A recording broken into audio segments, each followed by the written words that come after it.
Rates of change. Objectives. By the end of this lesson, you should be able to recognize all notation of the derivative function. Actually, that one's wrong. It'll be next video. Set up the limit needed to find a derivative function, a derivative of f of x. That one's true. That's definitely one of the objectives, along with how to find slope of a tangent line. That's kind of the goal for this lesson. So let's talk about rate of change. Right, rate comparison between two quantities of units. You guys have been doing this since algebra 1. Right, so here's some examples of rates. Sir Thomas Bradman's average batting rate at test cricket level. That's totally an IB universe. Who knows what cricket is? Michael Jordan's average basketball scoring rate was 20. Okay, that's wrong. It's like 30 points per game, but whatever. But right, a rate is so scoring per game, right? Score points per game. Randy's average typing rate is 60 words per minute, right? Notice how 99.94 runs. That's a lot of runs. Cricket's weird. Runs per inning, right? It's that per thing, right? That lets you know it's a rate. This per that. The most common rate you guys are all used to is speed, right? Common use rate, speed. Distance per unit time. So right, rate is distance divided by time. In general, the whole idea here is rate. Is this a slope between 2 points?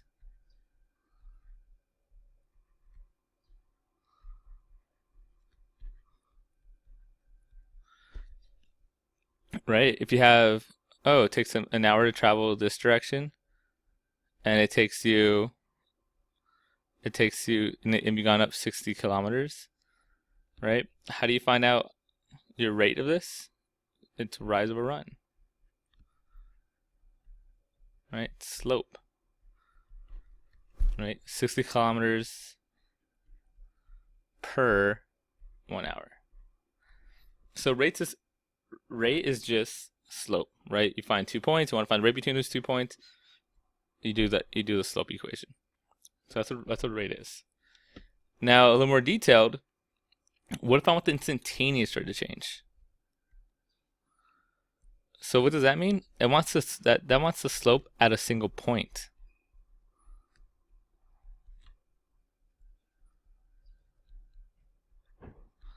That's kind of weird, right? The slope equation is this: y2 minus y1 over x2 minus x1. When you start getting calculus, they start changing y1 for f of x1, which is the same thing. They'll start changing y2 for f of x2. Right? It's the same equation though. Right? But that's how you find slope. It's right. You need 2 points to find the slope. So how do you find the slope of 1 point? Well, that's what a lot of this lesson's about. So we call that the instantaneous rate of change, right? So it's a rate of change at that one moment. So it's kind of saying if we're talking about speed, how fast are you going at that one moment? Right? How many points per game is he scoring? How many points is he scoring in that one game? How many cricket points you score in a game of cricket? I guess I gotta watch some cricket games. So this rate of change depends on the variable represent independent variable, blah blah blah, blah blah blah blah blah. Right? All it's just saying is that if we're talking about speed, that's probably the easiest way to measure it, is how fast you're going at that one moment. Right? If I erase some of this, you could see a little better, because I roll over it. That was not the erase button. Here we go. Right? Notice how over here you have 2 points you're crossing through. Right? It starts right here, and it goes through there. Right? That's a slope. This only has 1 point it hits, right? Right there. 2 points, we call that a secant line. We'll talk about that more in a second. Secant line. Good old geometry. If you go through 1 point, we're going to call that a tangent line. So instantaneous rate of change is also known as the slope of a tan line. So how do we find that slope of that tan line? Well, that's what we're talking about next. First, a little more background. Here are the inventors of calculus: Isaac Newton and Gottfried Leibniz. Newton is the one that's most famous for doing it, because he technically did it first. He didn't publish his articles for like 5 years until Leibniz did. But they both created independently. We actually use a lot more Leibniz's notation than we do Newton's, but Newton is known as the father of calculus. There's a whole like gritty backstory behind them and how they fought and all that stuff, but that's not for this class. And let's talk more about what we are talking about.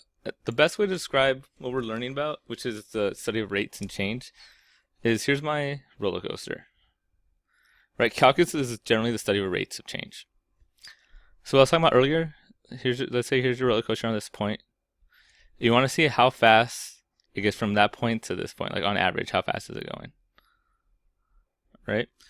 So if you want to find the rate of change,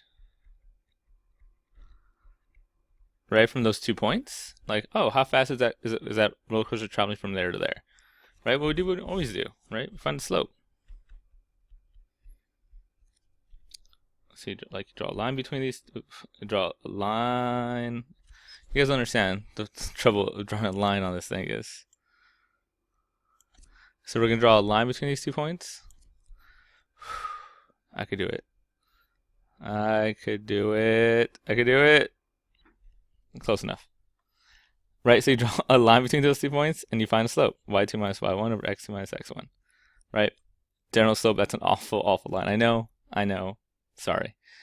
Right? But that's the rate of change. Right? You want to find how fast on average is that thing going from there to there. Draw a line between the 2 points, find the slope, y2 minus y1 over x2 minus x1. So that's normal rate of change. So what does instantaneous rate of change mean?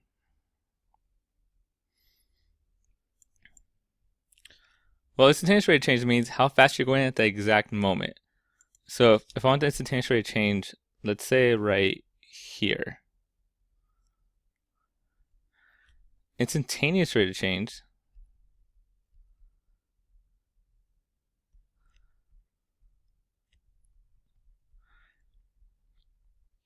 means what's your speed at that one moment? How fast are you going at that moment? Right, where average rate of change tells you on average what the speed is. Oh, what's the average speed? Like when you talk about roller coaster, what's the average speed of the whole ride? Right, like that's the rate of change you can find. Super simple, just find the slope. Instantaneous rate of change tells you what's the speed at that exact moment. Right, like the max speed of this ride is something. Right. So if we want to find instantaneous rate of change, we gotta find the slope of that point right there. Right. Remember we talked about this? Like, how do you find the slope of one point? Well, you have to draw a little tangent line there. This is the worst thing in the world. There you go. That's a line that's kind of hits a tangent line. Right? But how do you find the slope of a tangent line?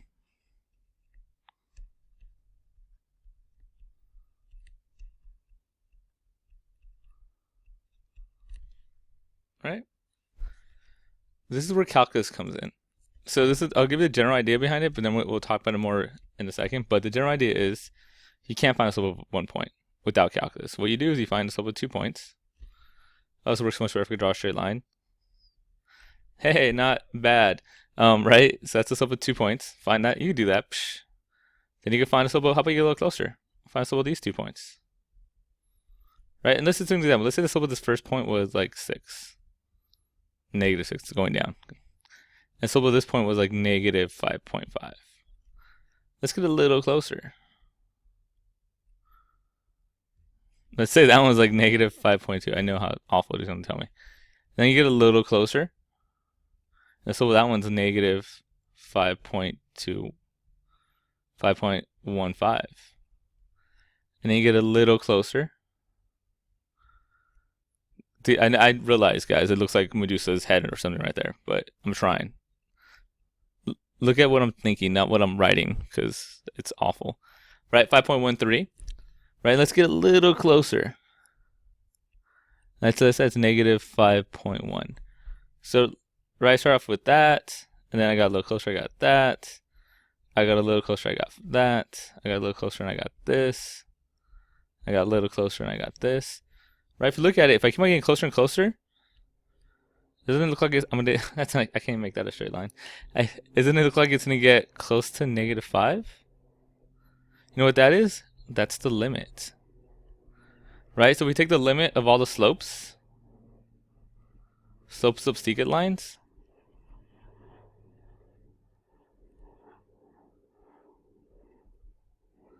It equals the slope of a tan line.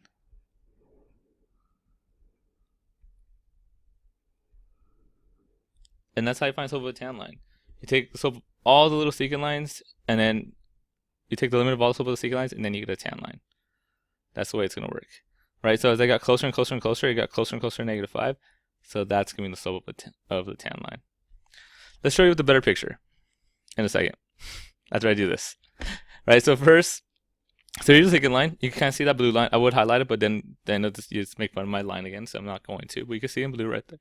The blue right there. Right? So that's the secant line. You want to find the slope of that thing?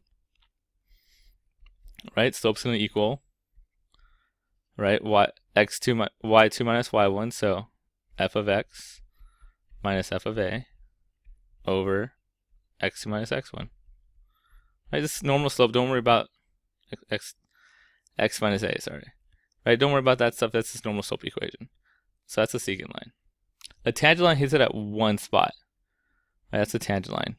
Hit at one spot. So how do we find the slope of that tangent line? Just like I was trying to demonstrate earlier.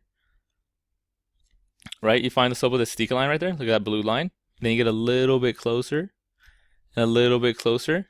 And if you do enough times, you can take the limit of it. And that will give the slope of the tan line. Right? So the general idea here, guys, is if you take the limit of the secant lines, slope of the secant lines,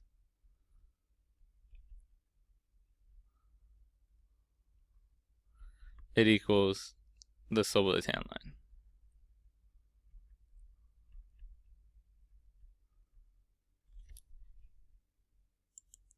So let's talk about that more. Let's get that more in detail. So we're in derivative calculus, differential calculus, right? It's one of the two. There's like two big branches of calculus we're going to talk about: differential calculus and integral calculus. So first things first, what the heck is a derivative? I kind of alluded to it.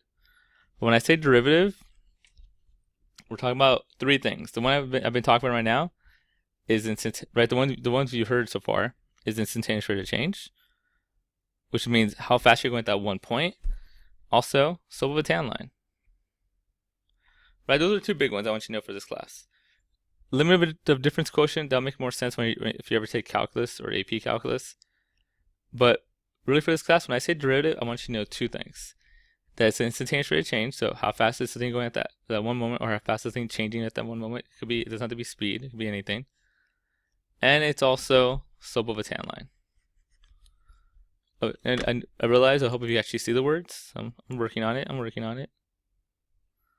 All right, but those two things. Those are two things I really want you to focus on with what derivative is. It's how fast something's changing at a specific moment, instantaneous rate of change, and it's the slope of a tan line. That's what derivative is. So if I say what's a derivative, you go, okay, it's the slope of a tan line or it's instantaneous rate of change. A lot of times you'll see this for your derivative. So when I want the derivative, I'll write a little an f dash x. So you'll see me write the derivative. Or I might write dy dx, and we'll talk more about that in the next video. Or I might write y prime. We'll go over more and more of those. But in general, if you see that notation, that means what's a derivative. So you're thinking, what's the slope of the tan line there? That's what that means.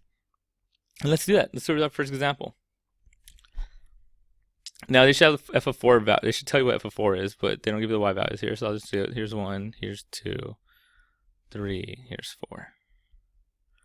Right? So look at the first one. They want to know what f of 4 is. Well, it's simple.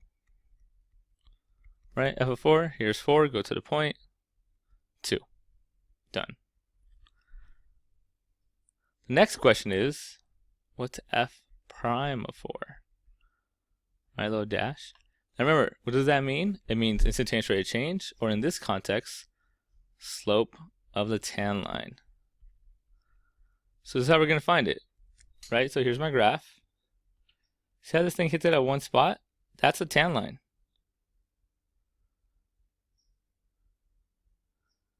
You guys might laugh. I'm very proud of that line right there. So let's find the slope of that tan line. We know how to do it. y2 minus y1. It's like if I slope of any line. x2 minus x1. So next. I have 2 points. I have 6, 4. That's x1, y1. And I have this right here. 0, 2. 2, 0. 2, 0. I can even use, if I wanted to, 4, 2. Right, so plug it in. This will be x2, y2. So plug it in. So y2 is 0, y1 is 4, x2 is 2, and x1 is 6. I get -4 over -4, or just 1. That's the slope of that. That's the derivative. We just took our first derivative. Very proud of you guys. Right? All it is slope of the tan line. That's all it is. If I say, what's the derivative of this? You could draw the function, draw the tan line at that point, and find the slope of it. Right? So that's the derivative at 4. Now notice, before I move on, what if I wanted a derivative at -4? Now we're not actually going to find it, but let's talk about it. Here's -4. Here's my graph. If I draw a tan line for this thing, it's going to be very hard to do. That's the closest you're going to get, right? I want you to notice something about that graph. What do you notice about that slope compared to this slope? Well, if you look at this one's going up, so this slope is positive. This slope is negative. It's going down. The slope changes, guys, with where you're going. The slope right here will be a little higher bigger than the slope right here. The slope right there will be a little bigger than the slope right there. The slope right here is being different than those slopes, right? So the slope of the tan line, the derivative changes as you go. It all kind of depends on where your graph's at. So let's talk about that more in detail right here. This is an example, right? So for this graph here, we're going to find f of all these values, and then we're going to find a derivative at all those values also. Let's do the easy ones first, right? F of -2. Well, here's -2. F is just that value right there. So, looks like that's 0. Now I want f prime at -2. That's the slope of the tangent line at -2. Sorry, right here. Now here's the thing with the straight line. If you have a straight line, the tangent line is the exact same line. Because look, try to hit it at one spot. It's the same thing. Now that does not mean the answer is 0. Because remember, this means slope of the tan line. So I got to find the slope of this line right here. So easy way to do it. Pick 2 points. This looks like it's -4 and -2. I'll pick this point right here, which is like -2 and 0. You can do the slope equation. I'm just going to do rise over run. I went over 2 and I went up 2. So slope is 1. Again, notice, right? F of -2 is like, what's the value at -2? Right there, it's on the x-axis, is 0. F prime means what's the slope of the tan line. So I draw a tan line at that spot. When it's a straight line, it's the exact same line. Then find the slope of that, right? Derivative means slope of the tan line. Now let's go f of 1. F of 1's right here. I already did return no value. Let's just say it's 1. F prime of 1, right? Slope of the tan line. Now there's no so here's curve. I actually gotta draw a tan line. God, my tan lines are awful. So, and then you gotta find the slope of that tan line. I don't know, it's let's just estimate that, because come on, who cares? That's 2. Let's say that's 3. So my tan line is gonna be rise over run.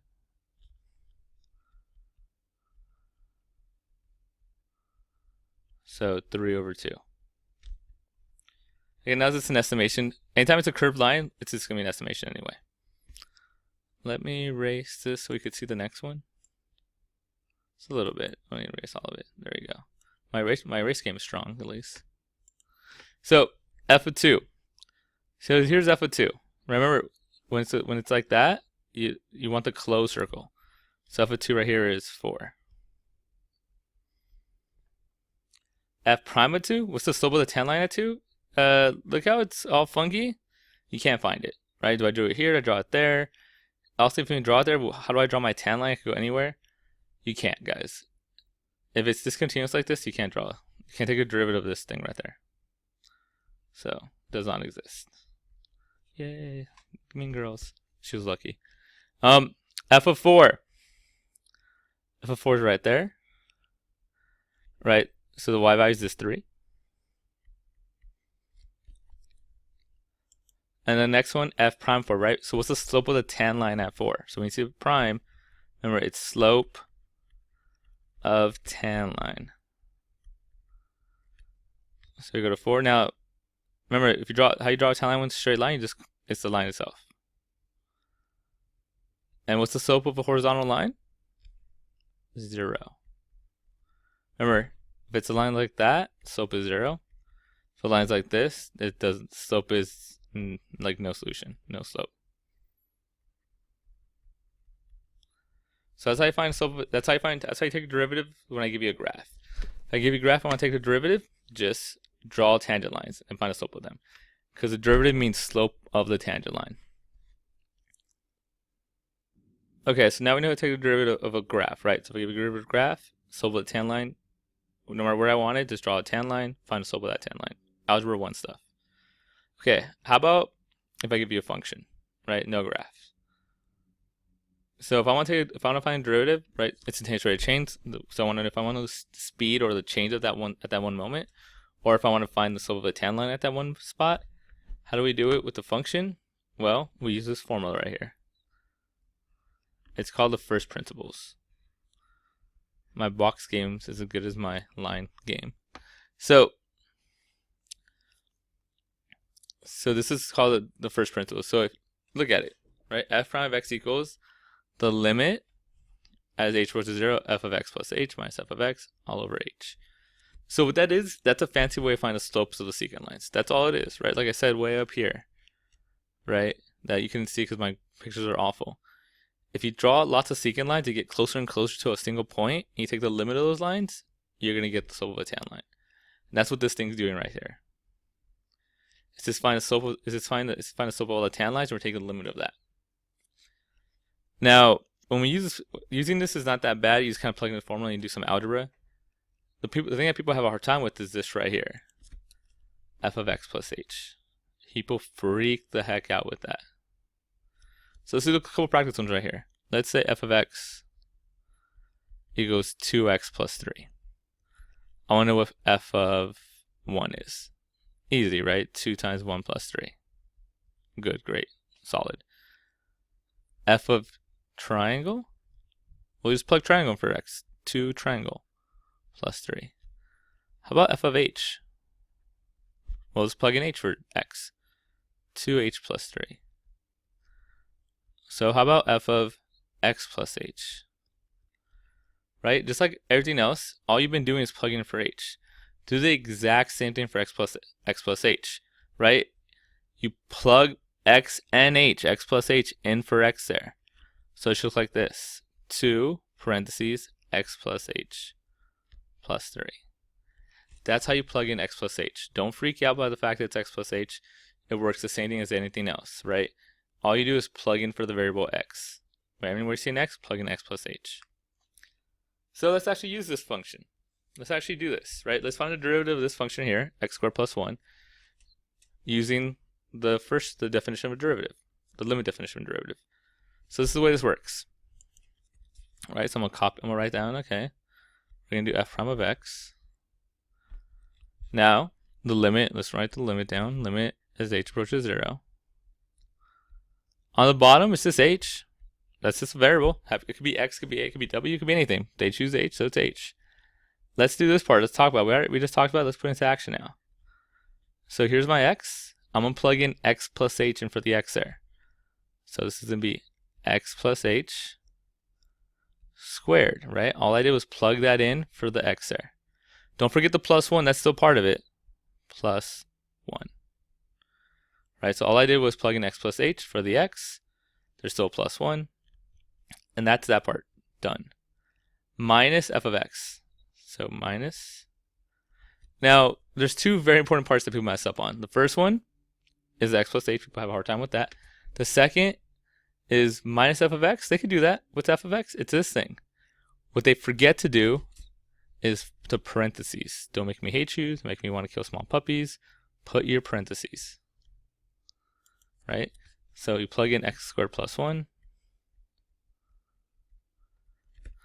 Right? That's what f of x is, but put your parentheses.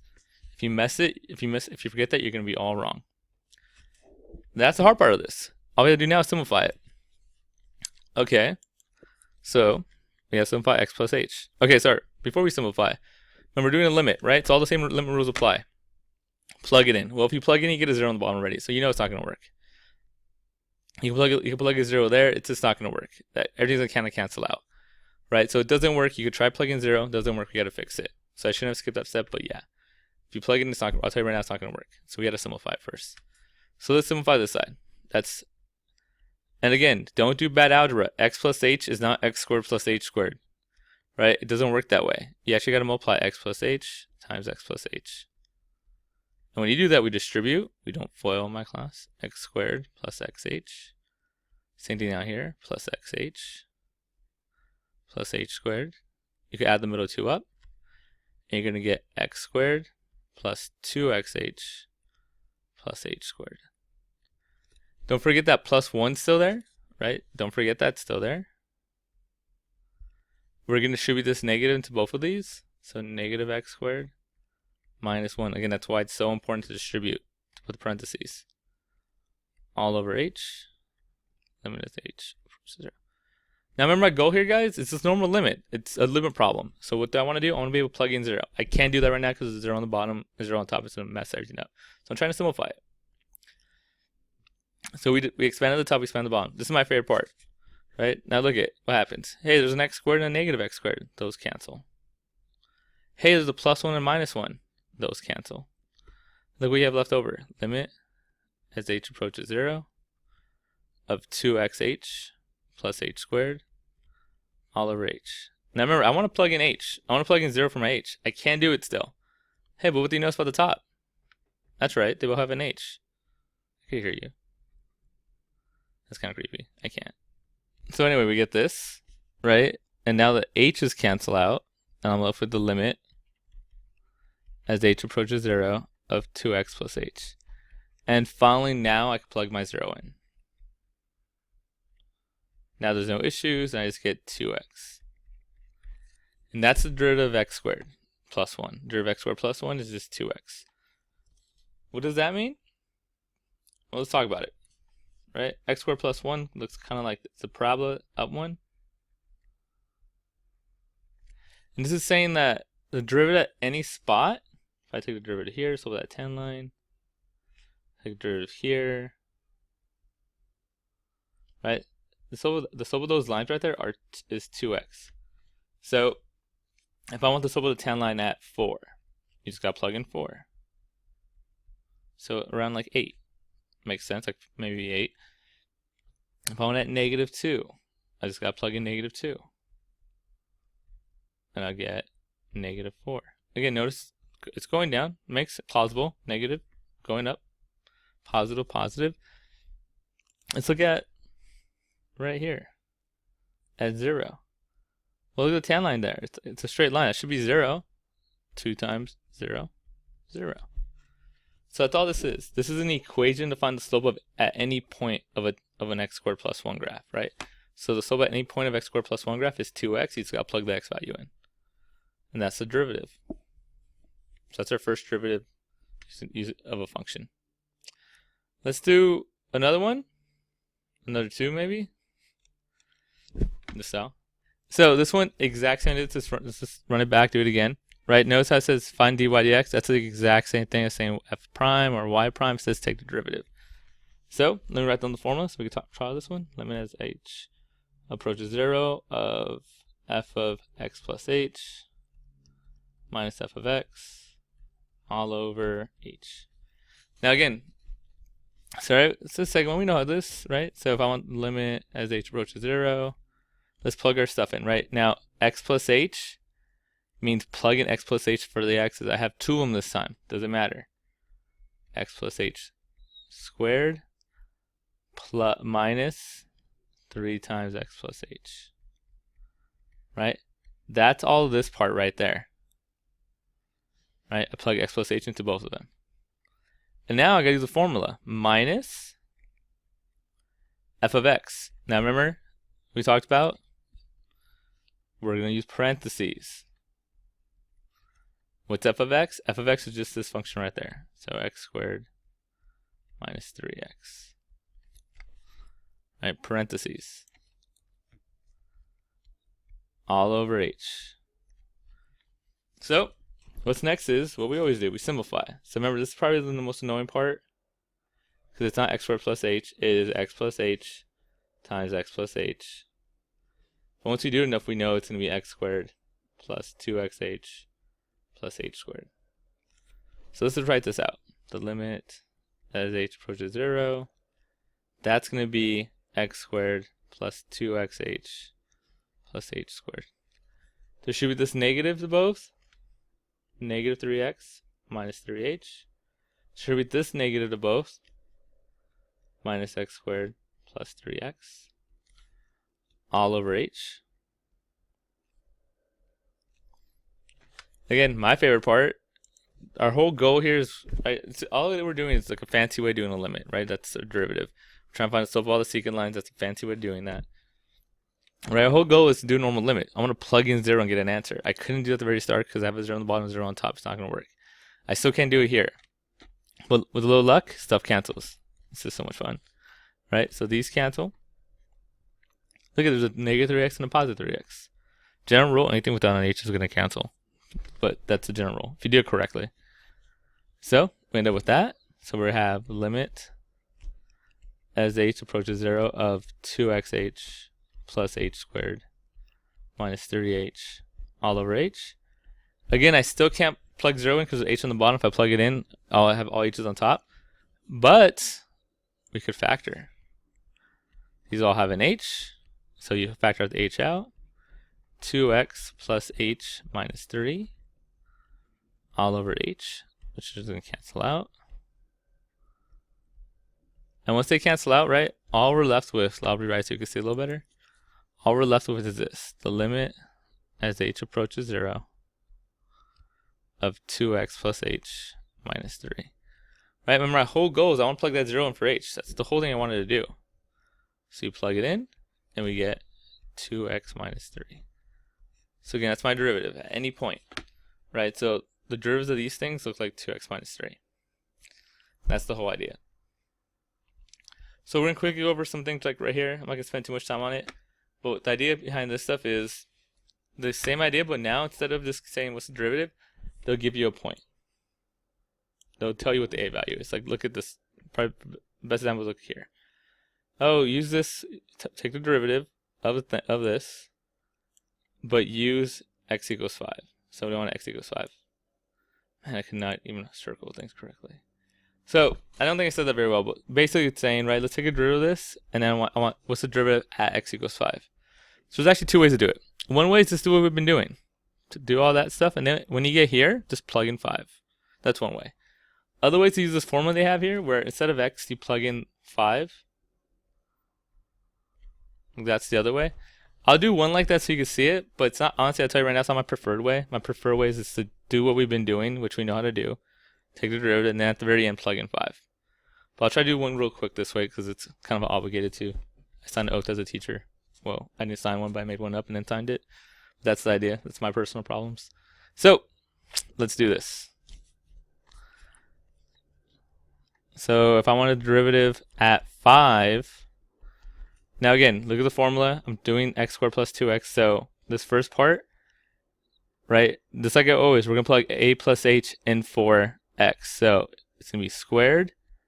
Now, it's a plus h. In this case, my a, the number I'm plugging in is 5. So, it's 5 plus h plus 2 times a plus h. But again, a, this case, is 5. I know, it's kind of weird. I've never been a fan of it either. Minus, using the formula, I'm done with this part, I'm with the formula part, parentheses, you promised me, f of 5. So I'm plug 5 into my formula here.